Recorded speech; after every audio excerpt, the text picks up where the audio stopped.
Welcome to Songs of Inspiration, a monthly podcast that brings you interviews and performances by local singer-songwriters with the goal to give space to the music community and share local artists' messages and stories with the world. I'm your host, Lars Wickman.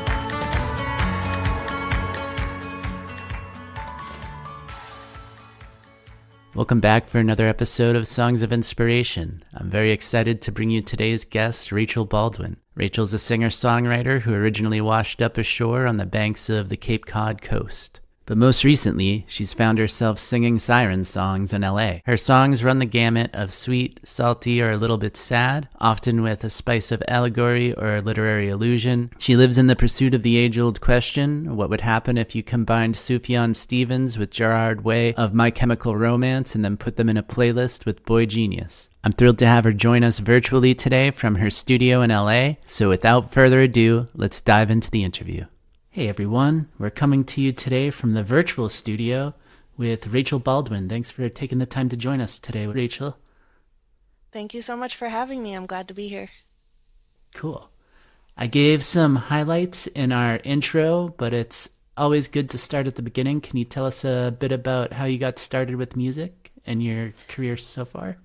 Yeah, so I picked up the guitar in high school, doing like church music.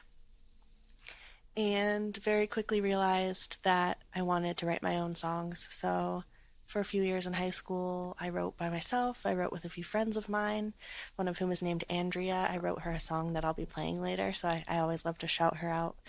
She was a big influence on me when I was first making music. And then writing and performing was a big thing for me through college years. And then after college, I moved to Somerville, right outside of Boston, and started plugging into the scene there a little bit. I loved playing at the Burren.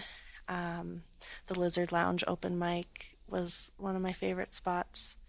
Very cool. And then a couple years ago, I moved out to Los Angeles, where I've been slowly building some music community here, doing a lot of recording and performing. And I just recently started hosting an open mic, which I'm really proud of, which has been one of the most exciting things. As someone who's played open mics for like 10 years now, being able to run one has been really rewarding and exciting. That's awesome. Very cool. What band would you say inspired you most as you were getting started, or artist?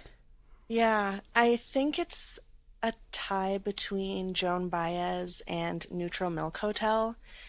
High school was the first time where I was really hearing folk and alternative folk music and realizing how much can be done with just a singer and an acoustic guitar. Mm-hmm. I had grown up on like hard rock music, and so in high school when I heard Joan Baez and everything that she was doing with her voice and songs that she would write or Bob Dylan songs that she would sing, I felt like the world of songwriting really opened up for me. And then Neutral Milk Hotel is just like cooler and edgier folk music, which I really connected with too. Like I like the darker side of storytelling and performing. So that's basically what I listened to the most in high school and what really inspired me to know that, you know, playing guitar and singing you can make so much music that way and so much interesting music. And then from there, of course, I started collaborating with other people eventually, but my heart really is most inspired by folks that are just guitar and vocals and really interesting songwriting. Yeah, the song really stands on its own when it's just like vocals and a guitar, for sure. Exactly. Yeah. You know a good song when it sounds really good when it's just those bare bones elements, even if it's been produced into something bigger. Some of the best songs are going to sound great when, you know, the artist is doing some sort of acoustic performance. Absolutely. Cool. Did you have any music mentors as you got started out? I did a little bit. So we moved around a lot while I was growing up. There was one man that I knew for a time when we lived abroad.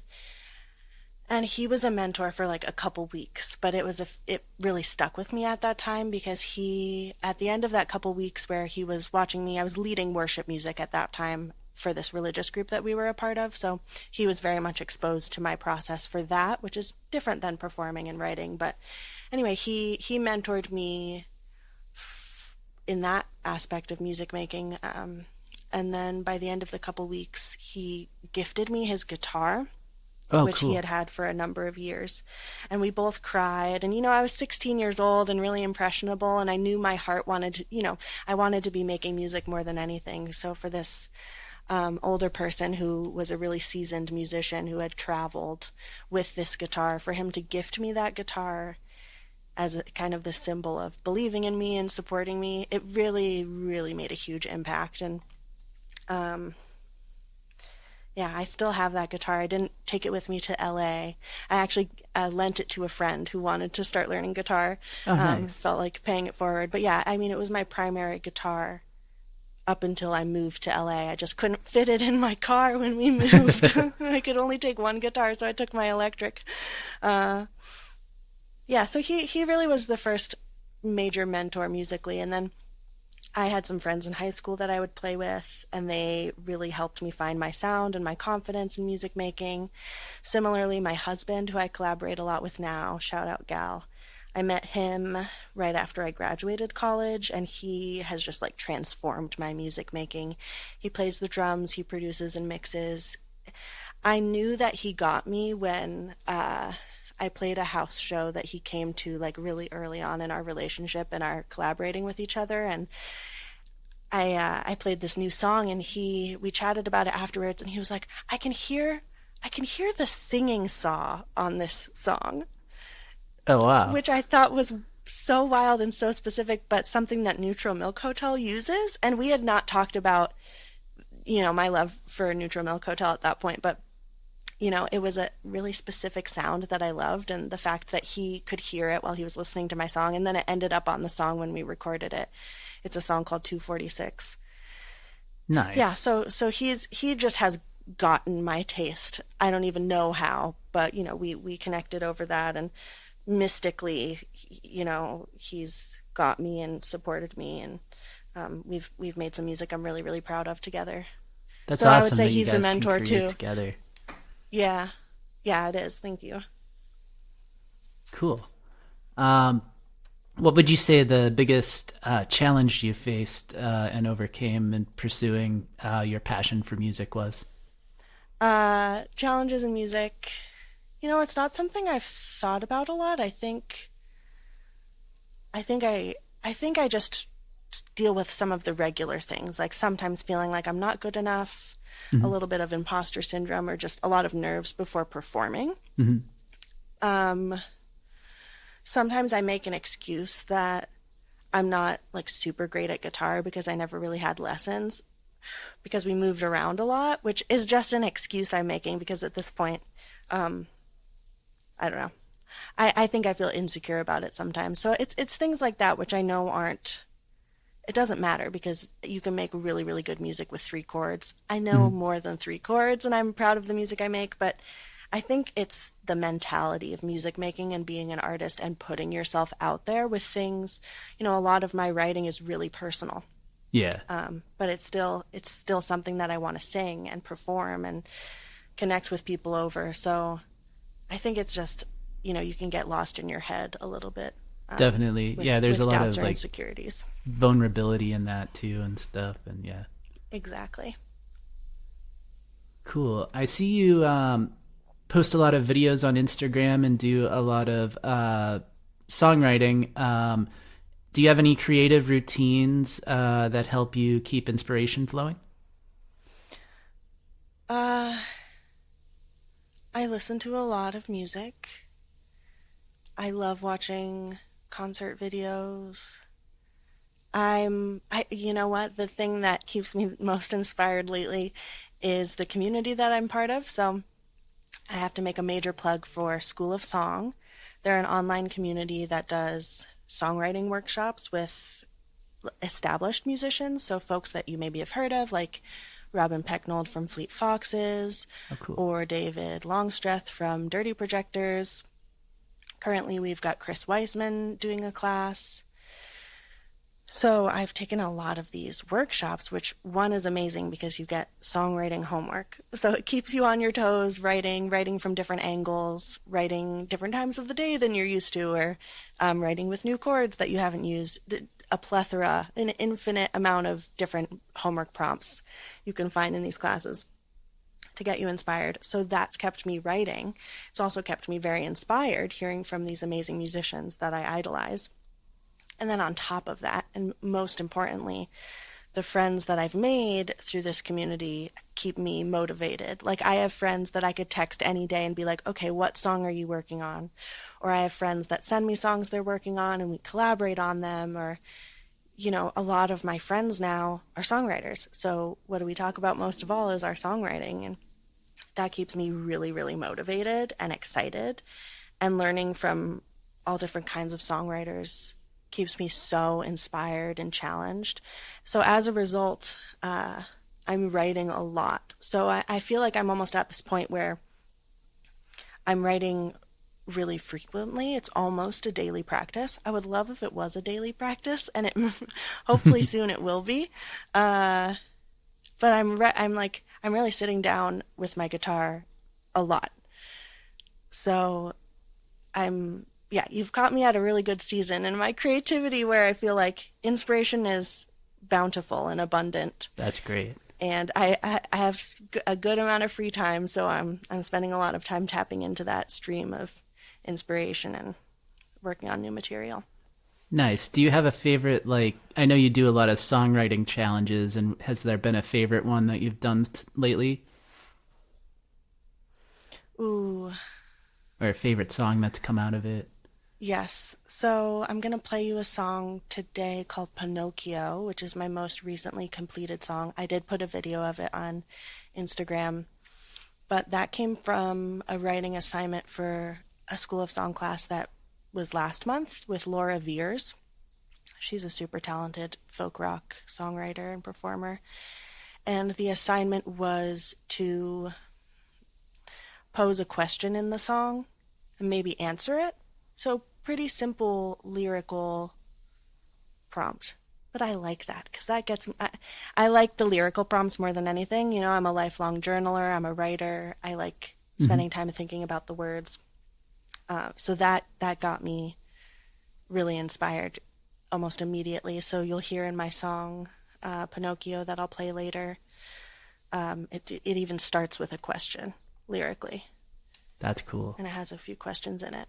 Yeah. Very and cool. I'd like to think that the song answers the questions. But you'll hear later and you can tell me. Nice.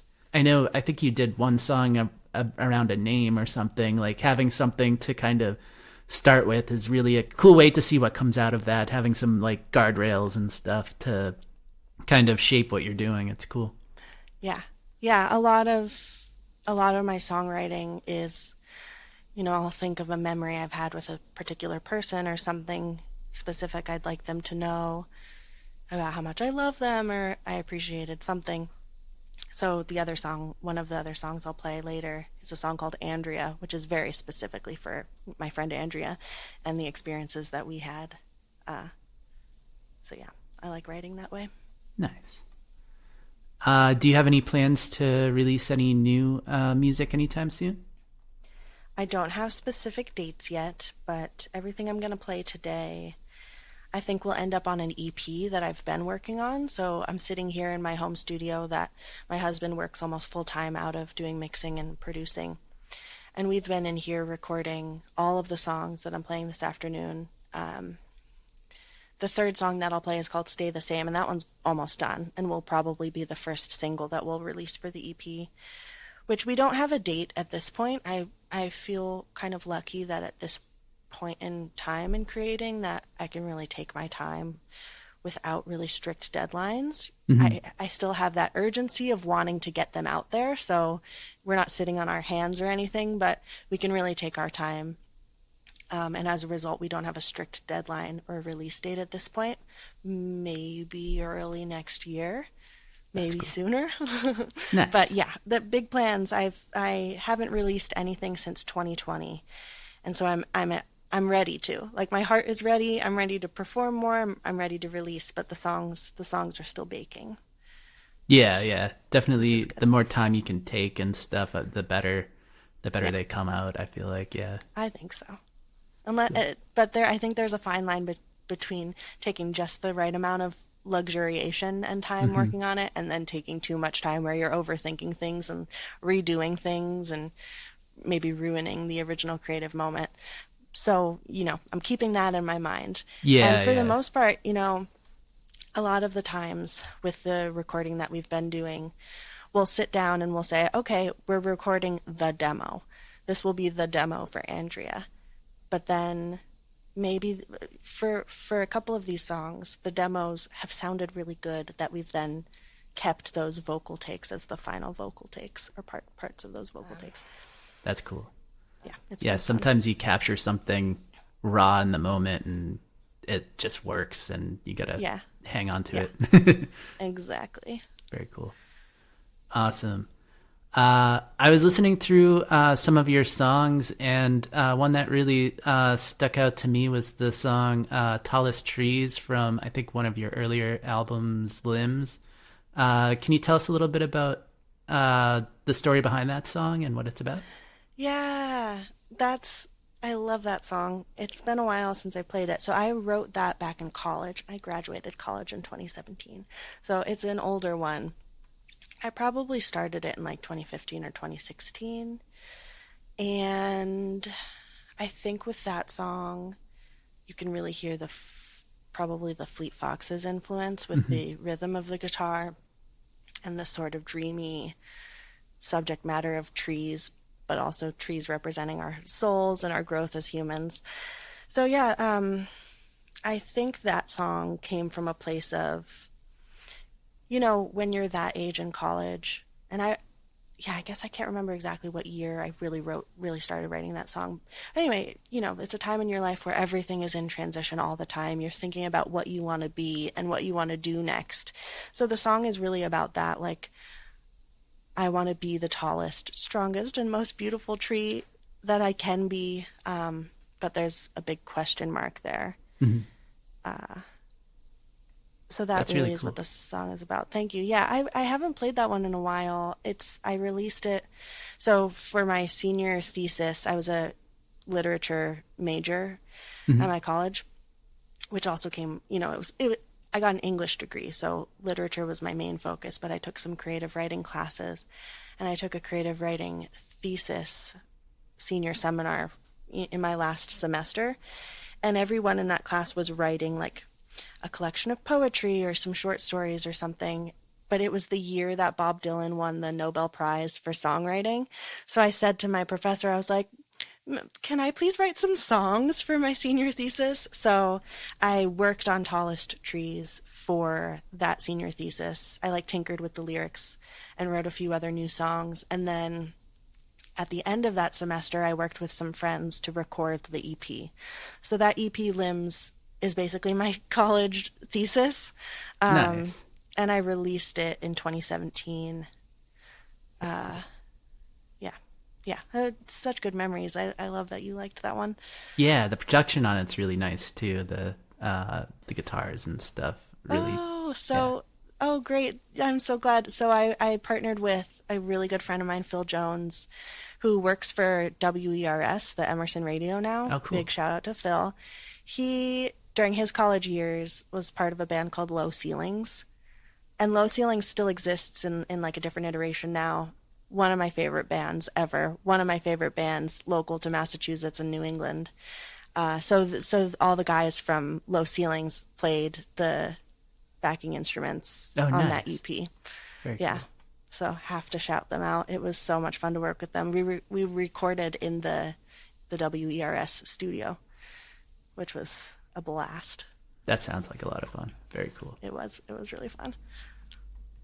Cool. I also remember you talking about writing some music for a short film. Can you tell us a little bit about that project? Yes. So back in the summer, this past summer, a few friends of mine were starting work on a passion project, a short horror film called Black Veil. And these are really, really good friends of mine, some of my closest friends here in LA. And they wanted a pop song for a montage in the film and then also the film score. So I can't tell you anything about the experience of the film score yet because they only just finished locking picture for the Oh, film. So I haven't started. I've been meditating on it these 9 or 10 months and researching and thinking and making mood boards and playing around with stuff. But I haven't seen the film yet because I figured the moment I see what's happening in the film, I'm gonna want to get started on the music immediately. So I know the story. I know a bunch of the folks that were involved, but I haven't seen the entire film and haven't started the score yet. But I did make a pop song for it. It's a song called Long Night. That's probably the next song I'll release prior, hmm, like before I release the EP I've been working on. It's really different than a lot of my music. Like, I love folk. This hmm. is a pop song. I sat in here with my husband on our synth and we started with a beat and a synth line, aiming to make a sort of 80s sounding upbeat dance track. Hmm. And so yeah, that'll probably be the next thing I release.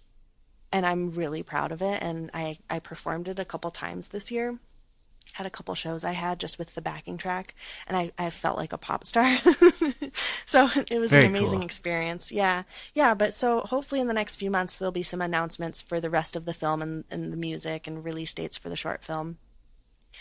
But yeah, it's Cool. been really fun to do something that wasn't just making music for myself about my friends or my memories or, the sweet things I often sing about. Instead, this is, totally, totally different. And yeah, it will be my first time scoring, a 12-minute film. So stay That's really tuned. cool. Yeah, the visual imagery and stuff, like being able to write to that will probably be a really cool experience for you. That's really cool. Yeah, I think so too. And this group of folks that I'm collaborating with that have been working on this film, they're so talented and so professional, and they've given me some references that I've been listening to. So I couldn't feel more set up to have fun and have success scoring it. Uh, so yeah, it's something I've been so excited about. So thank you for asking. Yeah, no problem. Cool. What's one piece of advice you'd give to singer-songwriters that are just starting out? Oh, I'm thinking about what I would tell myself when I first started. I think one thing that I really feel like I've learned from just in the past couple of years is not to take anything too seriously. Like, making music should be playing music. And when you're in your writing space and you're coming up with a song, you should not be wearing your judgment hat or your editing hat. You should just be wearing the hat of like exploration and Hmm. having fun. Yeah. I think when I was younger, I felt like every song I was writing or starting to write, I had to finish and then I had to release because who knows when the next song would come to me or Hmm. when inspiration would strike again. But I think the more valuable thing I've been learning more recently is that, well, you can write a stupid song every day. Yeah. And it's great because you're creating and you're learning about yourself as a musician and you don't have to release those songs. But the more you're sitting down in that creative space of making music, you're gonna tap into the stuff that you really love and are really proud of. And you don't have to show anyone the songs that you're not proud of. Like, Yeah. Yeah. that's just part of your process. And I have a song that I call Barf Song because there's a line about barfing, which is gross and embarrassing to say, but it just like it worked so well in the song. Hmm. And so I know that song exists and it makes me laugh and smile. Yeah. And Yeah. I'm not going to play it. Yeah. Like, I'm not going to play that one. But I had to get through the barf song to get to whatever the next song was. Yeah. So it's okay to have a few barf songs for your own enjoyment. I like that. I think that's the advice. Embrace the barf songs. I like Yeah. it. Cool. Yeah. Awesome. Well, I think that's all the questions I have. Thanks for taking the time today to talk and share some perspectives and stories. And I'm excited to hear some music. So let's dive into the performance.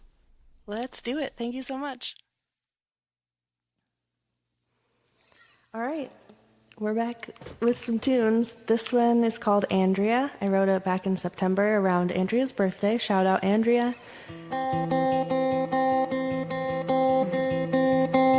the reason why I listen to sad music, and I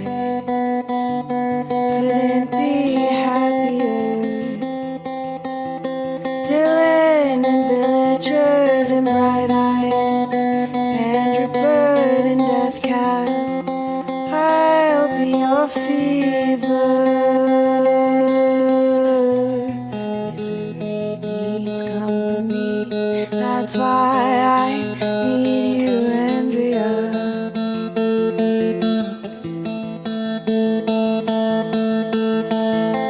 Can't remember when we started to write together, but I couldn't be happier. Upstairs in my old room, garage band, no recording booth, just two 18-year-olds with something to prove.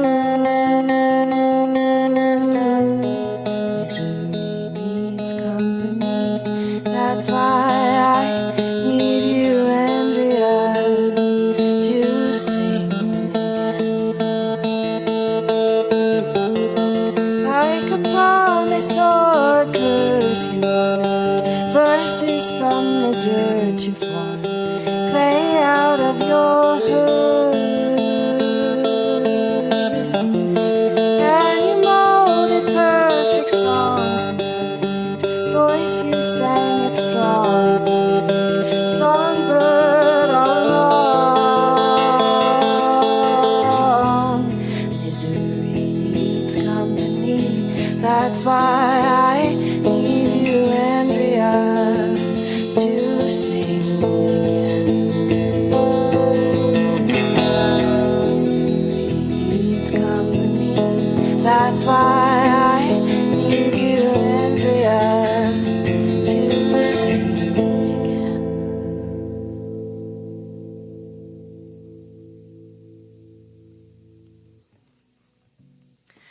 So that was a song called Andrea. I'll be playing all unreleased tracks today, so this is the spot to hear them again. You'll have to listen to the episode again. But you can find me on Instagram at Rachel K. Baldwin. That's where I keep everyone updated on releases and I post videos. You can also stream my original EP and a handful of singles I've released over the past couple of years under my name, Rachel Baldwin. I'm on Spotify, Apple Music, Tidal, Bandcamp, etc. That's Rachel Baldwin. And I've got a couple more for you. This song is called Stay the Same. There was a time when you took up every page I scribbled nightly, you were constant. I was paid, doomed to love you, but afraid to play the game. You were able, but I was drained.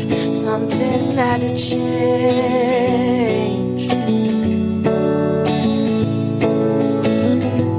No one should ever stay the same. No one should ever stay the same. No one should ever stay the same. No one should ever stay the same.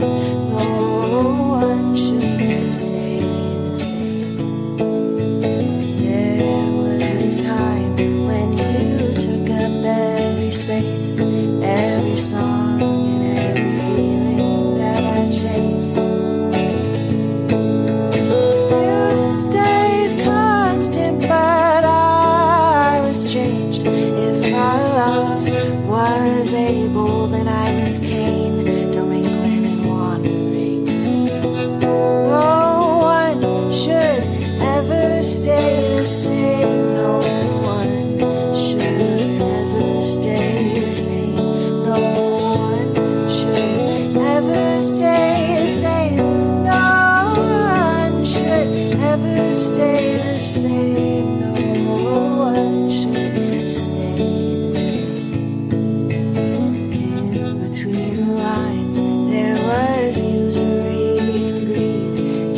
His best friends, hesitant bends of the knee.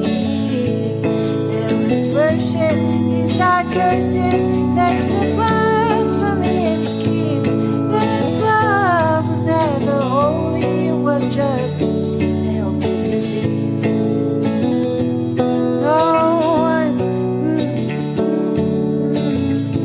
no one,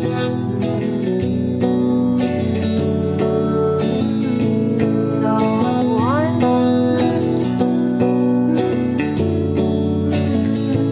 no one should ever stay the same.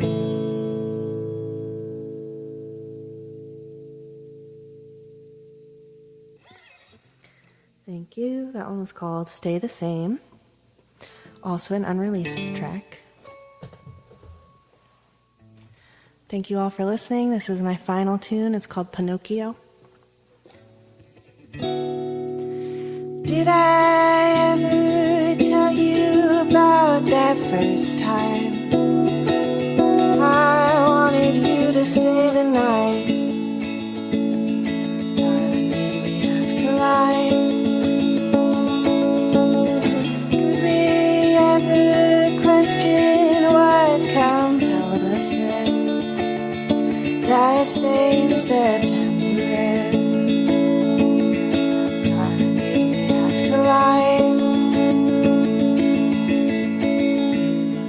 You took the long way just to walk me home. I don't say that you shouldn't go. I say play me every song you know. You played a song called Pinocchio.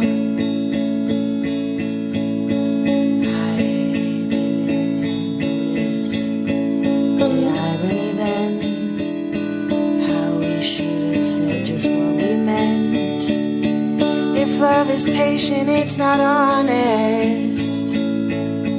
Darling, did we have to lie? Darling, did we have to lie? Did I ever tell you about that first time I wanted you to stay the night? Darling, did we have to lie?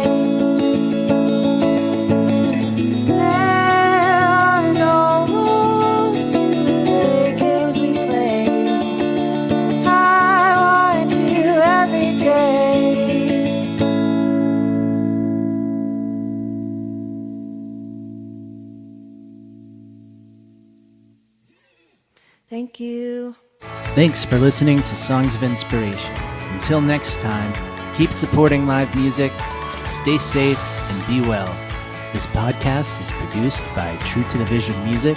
For more information, check out larswhitman.net.